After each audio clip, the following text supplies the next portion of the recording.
Hello guys, আজকে আমি একটা জিনিস দেখাবো। চলো সকালবেলা দেখো, এরকম সাইডে তোমার গ্রামের ভেতরে কোনো কুয়াশা নেই, অথচ মাথার দিকে কুয়াশায় ভরা।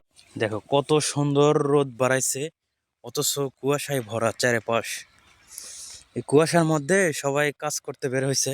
কাম কাজ কাম না করলে হবে না, কাজ কাম করতে হবে। সেই জন্য এই কুয়াশা, এত কুয়াশা পার হয়েও মানুষ কাজে বের হয়েছে সকাল সকাল।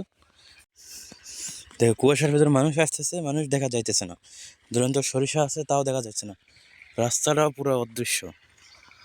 আর একটা জিনিস দেখো, এইসব গাছ থেকে একটু আগের রস পাইরা নিয়ে গেছে, পারার পর এখানে আবার ঠোঙ্গা লাগা দিয়ে রাখছে, যাতে পরবর্তীতে মানে দিনের রস যেটা আছে সেটা যেন পরে পরে ওইখানে জড়ো হয়ে থাকবে। তারপর আবার কিছুক্ষণ পর এসে সেই রস নিয়ে চলে যাবে। আর এইদিকে দেখো আশেপাশের ওই জায়গাগুলো দেখাই যাচ্ছে না, মানে একদম ধোঁয়া ধোঁয়া হয়ে আছে পুরোটা, সেই জন্য দেখা যাচ্ছে না। কিন্তু মানে যত যাই হোক, কুয়াশাই হোক বা যেটাই হোক, সকালবেলা আসছিলাম একটু মাটি বওয়ার জন্য জমিতে।